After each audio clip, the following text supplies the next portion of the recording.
You may be having hundreds of dollars of sales per day, and then you look up and you get the dreaded email that your account has been flagged or suspended for whatever reason.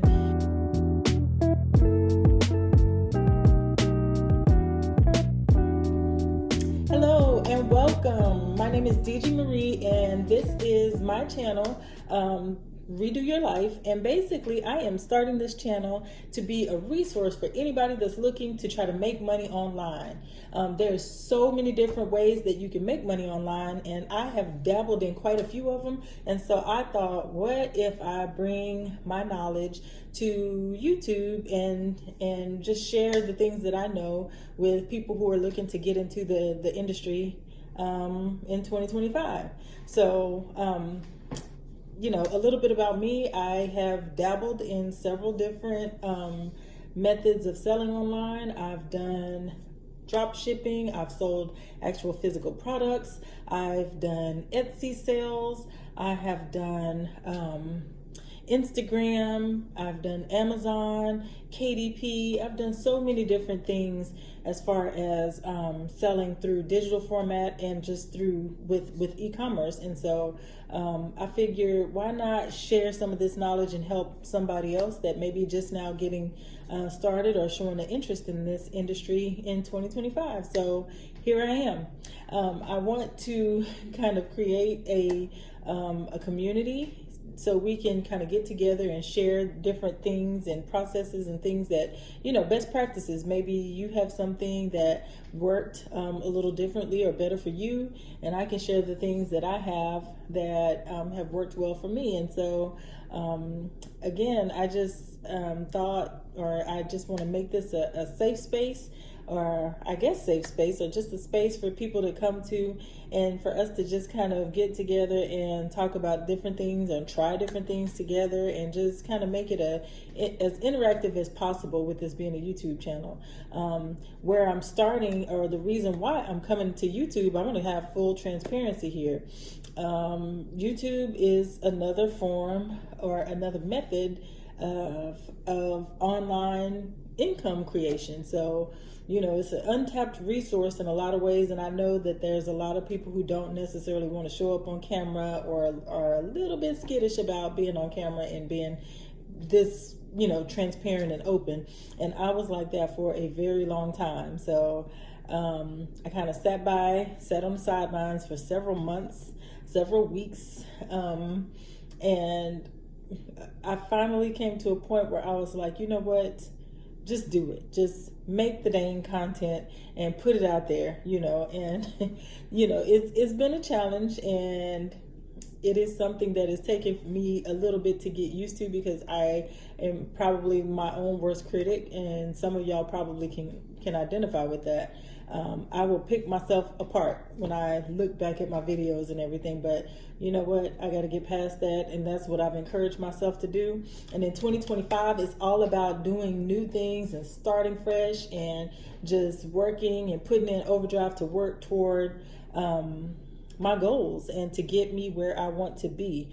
And I'm never going to get where I want to be if I'm comfortable and in a safe space and feeling all complacent. So I'm pushing myself to get out there in 2025, and I encourage you to do the same thing. And especially with everything that's going on in our with the political climate and all of that. And for me, this is my form of kind of a healing type process, and also my form of self-actualization, self-reform, self-rediscovery. And I'm getting out of my comfort zone, breaking out of my shell, and trying to do something different. And so hopefully somebody out there can understand where I'm coming from, and maybe this is an encouragement or a motivation for you to step out of your comfort zone as well and join me on this process and start your own YouTube channel. And let's get out here and do what we can and try to help people and see if we can create extra income streams in the process.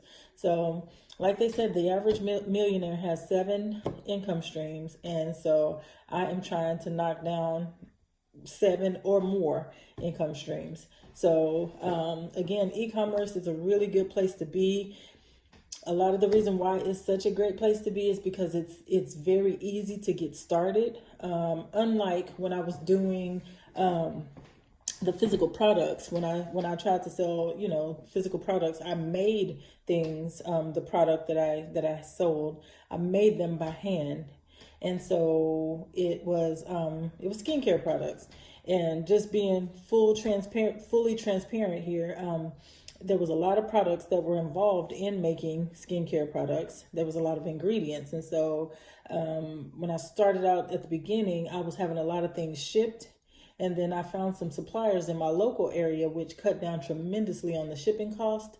But still, there were certain products that I just was not able to find in my local area. So I still ended up having to have quite a few fragrances and certain, high quality ingredients. I had to have them shipped from different places, not to mention the packaging supplies. So I found several different packaging companies online, and I kind of did some cost comparisons and tried a couple of different ones and sent and had, samples sent to me, and just looking at the different quality of the products, and then the pricing, how they had, the quantities packaged together and banded together for the pricing.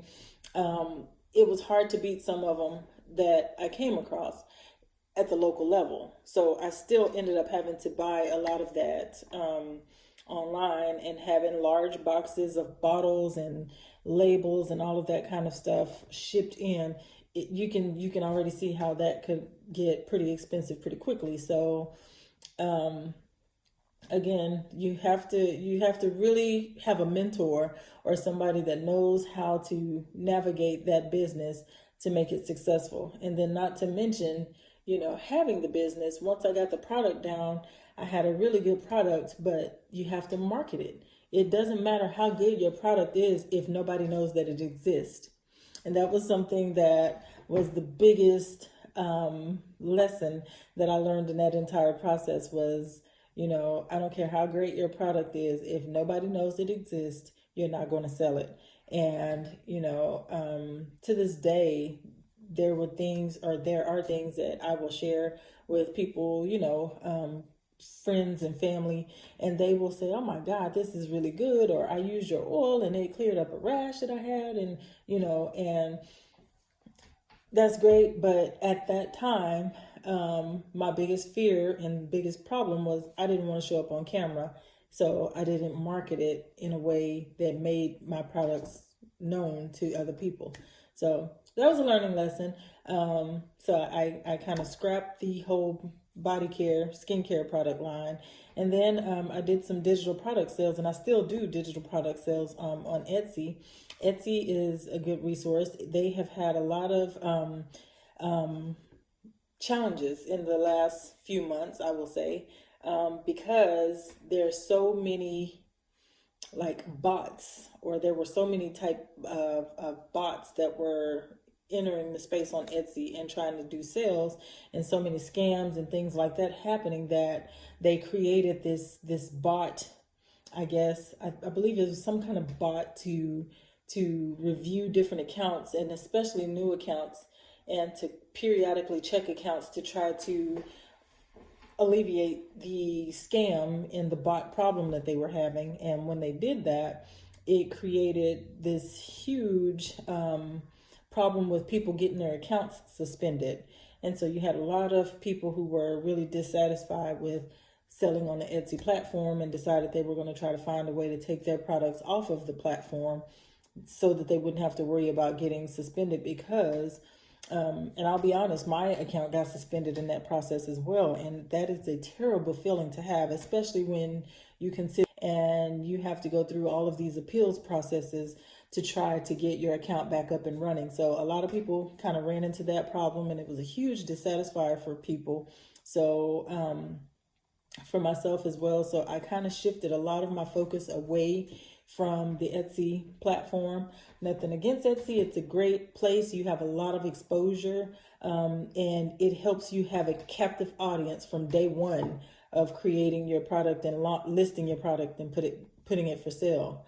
So that is the beauty of it. They do charge fees and all of that, but some people relied only on Etsy and had all of their eggs in that one bucket, and then for an account to get suspended, it can be devastating. So I always encourage people to diversify. Get your, have different streams, and don't rely so heavily on one particular stream. So again, that's just, I'm kind of going into a little bit of the territory of things to come in later episodes, but just to kind of start off, that's the kind of talk that I want to create with this channel. Again, content creation, that is huge. And if you have not started your channel, whether it be on, Instagram, Facebook, TikTok, I hope I'm not violating anything by naming those companies here on a YouTube channel. But again, start your channel, create your content, put it out there. I've seen people get on YouTube and become monetized in less than a month's time. So, it's still an opportunity. There's still a space for everybody out there. I hear sometimes people kind of get discouraged, and they think, oh, it's saturated, or there's too many creators out there. There's no room for me. And I say, it's all in your perspective and your mindset. And there's so many billions of people who are on social media and use social media for different purposes. And I guarantee you that there is somebody or some audience for you in your content. What you choose to put out there, there's somebody that is willing to listen. And even if they aren't 100% on board with what you're trying to share, there may be one item or one lesson that they can learn from the content or from whatever it is that your knowledge that you want to put out there. So again, find a way to come out of your shell and create your content. And if you are just dead set against being on camera and showing up on camera, which I completely understand that, because I have fought being on camera for years. And here I am finally trying to get past the nerves to show up on camera. So I do understand how debilitating it can be and how crippling, the fear of being on camera can be. But if you just absolutely don't want to be on camera, there are options for that as well, like creating a theme page or a faceless digital marketing page. And I've done that as well. I still currently have faceless pages on Instagram that are running at this time. So again, there's so much opportunity out there. There's so many different ways that you can approach this business. And I want to, again, bring the information that I have to you, and hopefully we can build a great community and I can help you. And don't think you're too old or you're past a certain age and this is for the young kids and all of that, because I will tell you, I am not a youngster. And you can, I'm not a spring chicken, as they say here in the South, and I am definitely I'm in Texas, so I'm no spring chicken. I'm not young, but I'm not super old either, but it doesn't matter. The point I'm making is there is an opportunity no matter how old you are. I've seen people in their 50s. I've seen people in their 60s. I've seen, all age brackets of people. And I mean, if there's young kids and animals and different people who are making money by creating content on these different YouTube channels. So again, don't think that you're too old to create content or to get into the digital marketing space. Again, if you don't want to show up on camera, if you're self-conscious about your age or something like that, create a faceless page, create a theme page, and just work it from that angle. So again, at the risk of going on too long, I don't want to go on too long, but I do want to say thank you for showing up here and for watching my video. And I hope that you will join me for future episodes. And going forward, I'll have different topics that I will cover, or different sales methods that I'll cover for each episode. And like I said, it's all about trying to make this money in 2025. So it's still quite a bit of business out there. It is still wide open. So don't think it's saturated. I see it every day. I see new people. I see in our mentor groups that are coming into the business. They are just learning about digital marketing and just finding out what a digital product is. And I've seen people jump in and start making money in less than 2 weeks of getting started. So again, low barrier to entry. It doesn't cost much because you don't have to keep an inventory. And all you really need is some kind of device like your cell phone, or a laptop, internet service or Wi-Fi or your phone service, and you need a digital product to get started. And again, there's a lot of different digital products out there that you can use that have MRR, PLR, our affiliate programs and things like that. So many different methods, so many opportunities. You just have to pick one and decide that you want to do it and be consistent. And consistency is the main ingredient, and it is the make or break point for all the people that I've seen in this business.